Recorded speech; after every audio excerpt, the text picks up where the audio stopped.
Okay, so I'd like to welcome my good friend here, Professor Russell Kolts, all the way from Washington, who's been doing a lot of work with compassion-focused therapy and anger in prisons. So, Russell, firstly, lovely to see you here and you coming over and spend some time with us. How did you get into compassion-focused therapy? What attracted you to it? To make a long story short, there had been a period of my life when I had done a lot of Buddhist practice, and sort of toward the end of that period, I got to a point where I felt like I couldn't really continue as a clinician, as a clinical psychologist, without bringing compassion into my clinical work, because I'd seen the compassion practices. When I looked back over the period of time I spent doing intensive Buddhist practice, it was really the compassion practices that for me had been really transformative. So I really wanted to find a way to integrate those into clinical work, but I didn't want to be someone who just sort of lifted practices out of a spiritual tradition and just sort of arbitrarily applied them into in the therapy room. So I started looking for, I figured I wasn't the only one who had ever had this sort of inclination, and started looking for sort of a scientific way of understanding things and a basis for doing that. And I was reading a book by Jack Kornfield called The Wise Heart, and they cited you. Jack cited you, and as you'll recall, I emailed you and then made my way over. But that was the thing that really drew me to CFT, was the way it provided a very strong and science-based theoretical scaffolding and a basis for the utilization of compassion in therapy, based in evolutionary psychology, the psychology of attachment and affiliation, affective neuroscience, and all those things that I'd been really fascinated for a long time. So it just tied together a lot of pieces of the literature that I'd been intrigued by in a way that made a really strong theoretical case for why we would use compassion work in therapy and how that would work to help our clients, particularly those that struggle with shame and self-criticism and various other affective problems. So that's really it. It was like I was looking for something that brought compassion in, but that gave you a good, sound scientific reason for doing it, and that's what CFT gave me.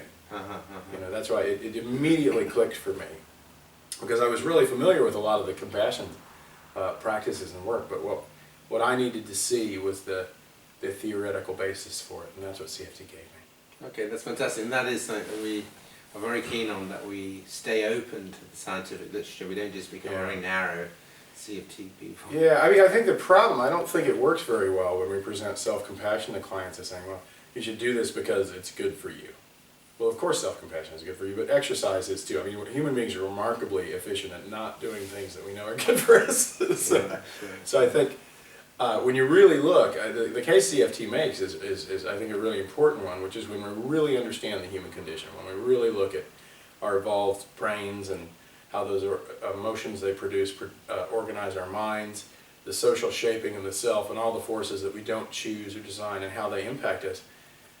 I think any sane person has to say self-compassion is the only rational choice. Yeah. At least that was my read. So then you became a pioneer, really, in taking this model, which had been working with shame and self-criticism, into the prisons and starting to work with people who had problems with anger and lived very troubled lives and were now going to be in prison for a long time. So how was that? Well, I think for a lot of us in psychology, our work begins with observations of dynamics in ourselves. And for me, I've never had huge problems with anger, but I will say that anger and irritability was the emotion that when I struggled, that was the one I struggled with.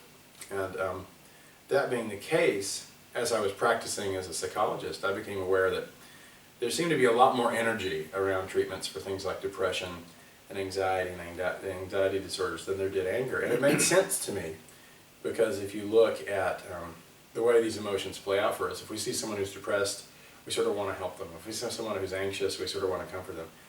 But if we see someone who's angry, we want to get out of there. Someone who's angry and hostile. And that fits perfectly with CFT, because that's the phenotypic function of anger, to communicate, get away from me, I'm dangerous. The communicative function of anger is really to create distance Yeah. and signal dangerousness. And it felt like this was an area that CFT could be really well applied, because I knew from my own experience and the experience of the many clients I had that worked with anger, struggled with anger rather, veterans and people like this, that the people who were caught up in anger were really suffering. And that while it might sometimes feel powerful, it also didn't feel good, and a lot of times there were lots of negative consequences and outcomes that really caused huge problems in people's lives. And I also saw this people I worked with that worked with anger, or struggled with anger, had terrible shame. You know, it's a hard thing for many of us if you say something that's really hurtful to the people you really care about, and that's how it often plays out with problematic anger. There can, I think, be a real surge of shame when that happens, and then it's really easy then to just shift into a real quick method of avoidance, like blaming the other person or rationalizing what you did or just sort of distracting yourself. So there's these really sort of tricky dynamics. And CFT, I think, gave a really nice method for understanding those dynamics and for understanding how anger organizes the mind and for approaching that.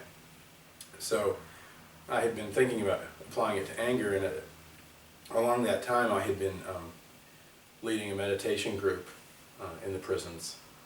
And one of the things that came up, actually this is one of the reasons I thought about applying CFT to anger. You may recall I had 2 or 3 ideas that I was thinking, how would CFT apply to this or this, and I was in the prisons and I'd done a lot of anger work, and I'm working, just leading meditations with the guys in the prison. And we weren't ostensibly working on anything, just leading meditation, and almost every week we ended up talking about anger. And so that's how it clicked for me. So since I was already in that system, and there were already clear indications that there was a demand there, that they would really like to have more resources for dealing with anger, it just felt like a nice fit. And then you began to actually do compassion-focused groups in the prison.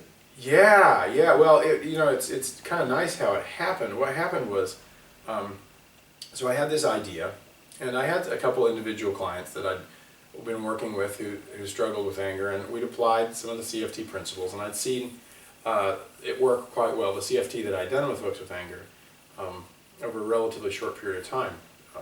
They did very well. And then I got this contract to write the Compassionate Mind approach to managing your anger. I was very excited about that, but then I thought, I don't feel like I have a strong enough clinical basis to write this book yet. I don't know if I really understand the nuances of how this works. And I wanted this to be a book that really could help people who are angry. So I spent a year promptly not writing a book. And instead of writing, I spent a year, it was well over a year before I ever put pen to page, so to speak. And instead I developed the True Strength Manual and started running groups. And it was only after I'd run about 3 of those groups. It's a 12-week long group, and we just did a workshop based on that work. Only after I'd run 3 of those and really saw how the compassion work and all the things we do in CFT worked for people with anger, and saw the various different ways it could work and the little nuances that could make the difference between people connecting with being able to cultivate the compassion itself and the obstacles that came up and how to work with those. And I thought that was really valuable. So when I finally sat down to the computer to write the Compassionate Mind Guide, or approach to working with your anger, I felt like I really knew what I was talking about, not just from a theoretical approach, but from a, boots on the ground sort of, these are the things that come up, these are the things we have to keep in mind, these are the things we have to work with. And I hope that reflects in the book. I know the response to it has been generally positive. No, that's very much so. In fact, you were about to publish some of your data, which is very nice.